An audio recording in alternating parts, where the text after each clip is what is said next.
자, 한노만 팬다. 네. 자, 오늘 좀 특집편으로 10월 6일 피해 수요일이었습니다. 지수 엄청 빠졌죠. 네. 자, 그래서 요거 특집편으로 하나 찍었으니까 요거 좀 보시면 될 것 같고요. 실시간으로 지금 스트리밍 매일 5시에 할 예정이에요. 여러분들 문자로 저 실시간 스트림 보고 싶어요 라고 남겨놓으시면 한 몇 시간 전에 알려드리도록 하겠습니다. 실시간 스트림 보면 좀 재밌죠. 네. 자, 그러니까 보시면 될 것 같고요.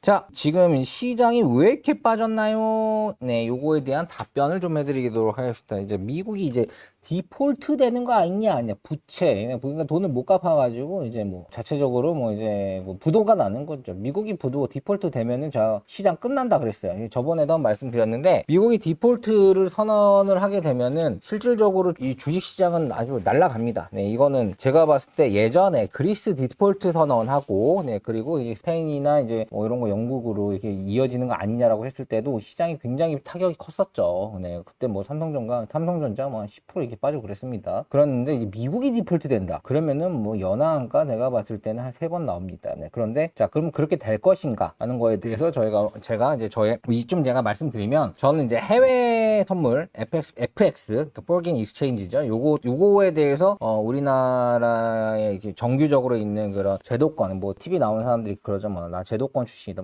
저 이사했어요. 최연소 이사를 했었고, 그리고 이런 세계 시장을 분석하는 부분에 대해서는 뭐 여러분들이 좀 믿고 보셔도 됩니다. 쉽게 설명해 드리도록 할게요. 우선 이번 타임에 자, 그럼 뉴스를 봐보면 뉴스를 좀 해석을 제가 편하게 해주면 보면은 제가 뉴스 최근 거 하나 뽑았는데 자, 이데일리에서 나온 겁니다. 미 정부 디폴트 위기, 바이든 공화당 작심 비판, 자회 행위. 자, 하원을 통과한 부채 한도 연장 법안. 하원은 민주당이죠. 바이든도 민주당이고 하원도 민주당이에요. 그런데 상원은 공화당이죠. 이 공화당은 어쨌든 공화당이랑 민주당을 싸워서 이번에 민주당이 이긴 거죠. 네, 자, 그런데 공화당 맥코넬을 겨냥해서 전적으로 그게 달렸다. 부채한도 이후에 더 나은 재건과 상관없다. 강조. 무디스, 디폴시, 뭐 어쩌고 했는데 이걸 설명해 드리도록 하겠습니다. 자, 우선은 지금 현재 상원에서 막혔어요. 부채 한도를 연장하는 부분에 대해서 상원에 막혔습니다. 그러면 거기선 어떻게 자리가 어떻게 돼 있냐? 민주당 반, 공화당 반 돼 있어요. 그러니까 이게 막힐 수가 있는 거죠. 이게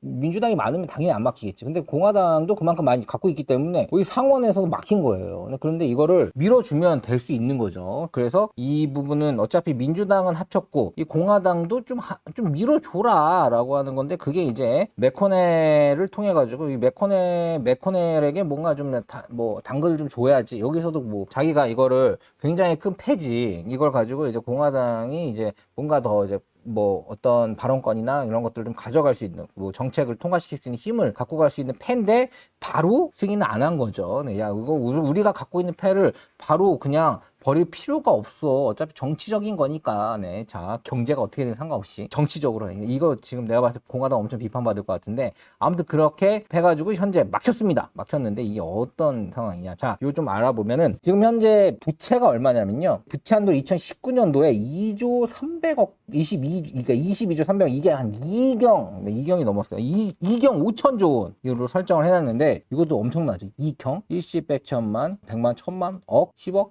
100억 1000억 조? 100억 쭉 해가지고 이제 와, 어마어마한 거죠. 2경 5,300조 원으로 설정을 했는데 이거를 부채 한도가 얼마로 늘었냐면은 현재 그러니까 한도가 아니라 이미 28조 그러니까 3경 2,700억 이미 는 상태예요. 좀 약간 심각하긴 하죠. 네. 자, 그런데 이게 부채 한도를 연장을 한다는 것 자체는 어차피 상원 하원이 조인하면 할 수 있는 겁니다. 그리고 미국 입장에서는 어떻게 보면은 그 기축통화인 달러를 갖고 있기 때문에 사실 이거 좀 연장을 한다 하더라도 이거에 대해서 자생 능력은 가지고 갈 수 있어요. 그런데 여기 우리가 꼭 알아야 될 게 야, 이거 뭐 어떻게든 얘네들이 빨리 했으면 좋겠다라고 느끼는데 그게 뭔가 있어야 돼요. 미국은 뭐에 집중하냐, 뭐에 목숨 거냐 이게 굉장히 중요한데 꼭 아셔야 됩니다. 인플레이션 중요한데만 그거보다 더 중요한 게 바로 실업률입니다. 실업률.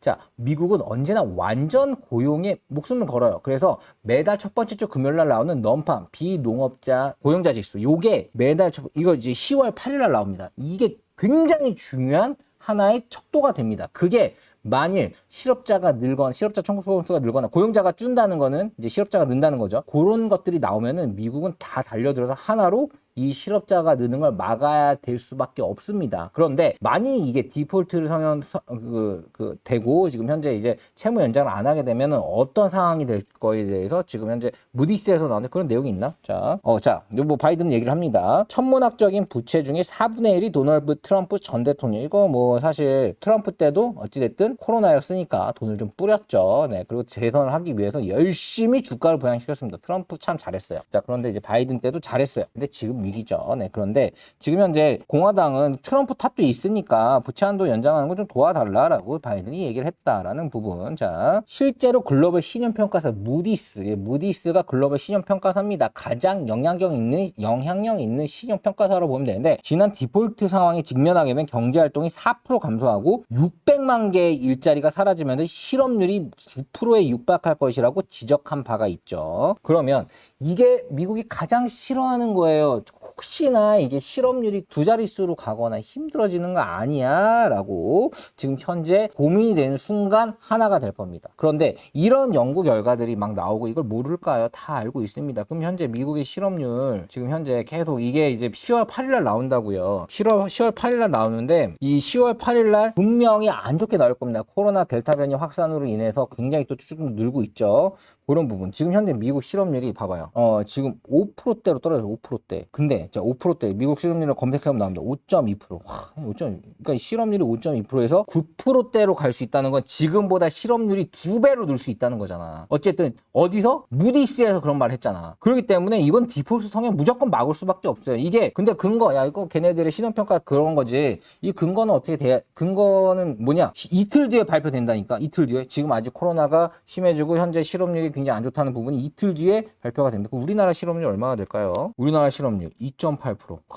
자, 어때요? 미국이 엄청 높죠? 실업률은 엄청 올라갔다가 좀 많이 내려갔네요. 자, 근데 이 미국 실업률을 딱 봐보면은 코로나 이전으로 해서 봐보면은 이 지금 코로나 이전에 3.7%대, 이 3%대를 계속 유지를 했습니다. 그러다가 어때요? 14%까지 늘었어. 2000년 5월. 이 두 자릿수로 늘어가졌을 때는 진짜 이것 때문에 가장 많이 돈을 뿌렸던 시기, 그때부터 유지를 했던 시기를 생각을 해보면 이 14.7%. 와, 미쳤죠. 그냥 이렇게 되면은 주가가 어떻게 빠졌습니까? 이렇게 빠졌죠. 근데 봐봐요. 실업률과 주가는 완전 반대로 움직입니다. 네, 이게 부양책을 하는 거야. 봐, 이게 쭉쭉쭉 쭉 만큼 그만큼 주가는 올랐죠. 이렇게. 네, 자, 아무튼 빵 중심으로 오르긴 했지만 그런 상태에서 쭉 내려가서 이제 5.2%까지 겨우 내렸는데 이거를 다시 10%대까지 올리는데 그게 공화당이 한몫한다? 어떻게 되냐면 그냥 공화당은 끝나는 거죠. 그냥 저 세상 가가지고 정치랑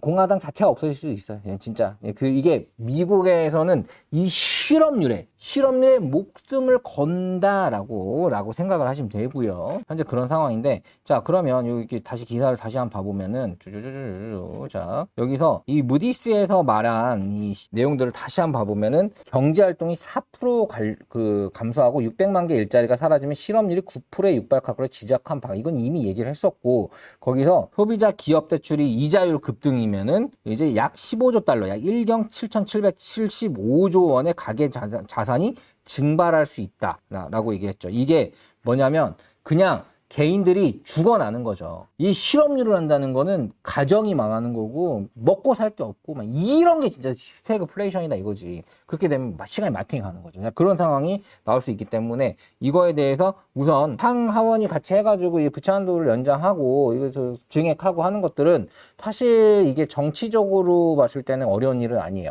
경제학적으로 봤을 때 이거를 극복할 수 있냐. 그런데 예전에 제가 한번 요거에 대해서 말씀을 드리면은 미국은 대공황을 겪었습니다. 대공황. 그때 굉장히 많이 다 사람들이 놀고 있으니까 막 광부들 막 손들고 막 다 진짜 다 힘들게 지냈을 때였어요. 그때 이제 그거에 대한 논문을 그 이전에 버냉키라고 있어요. 버냉키 그리고 자네 델런 그리고 제롬 파일 이렇게 내려오는데 이 버냉키가 그때는 이제 이제 연준 의장이 아니었을 때 그때 그걸 보고 대공황을 막을 수 있었던 거는 국가에서 돈을 뿌려서 기업들이 안 망하게 해서 사람들이 놀지만 않게 했다면은 이 대공황은 이겨낼 수 있었을 것이다라는 그런 논문을 썼습니다. 제가 그거를 이제 뭐 좀 약간 좀 번역해가지고 봐봤는데, 와, 그 당시 때는 그거에 대해서 찬반 이론이 많았어요. 왜냐면, 야, 이거는 사실 그렇게 되면은 달러의 가치가 1달러여야 되는데 1달러의 가치가 0.2달러 계속 인플레이션으로 인해 돈의 가치가 떨어져서 그냥 시장 자체가 망가진다라고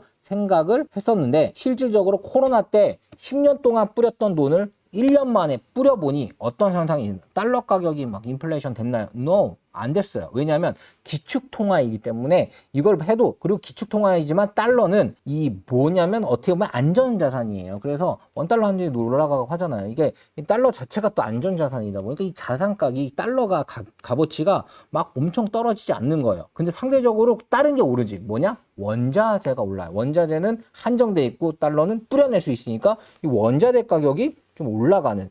자, 그런데 여기서 우리가 좀 알아야 될 게, 그러면 기축통화라는 거는 뭘 기축하는 거냐, 뭘 거래할 때 기축을 하는 통화냐, 이걸 봤을 때 그거 여러분이 꼭 암기를 하세요. 기축통화라 함은 원유를 가장 많이, 물동량 사고 팔고 가장 많이 하는 게 원유예요.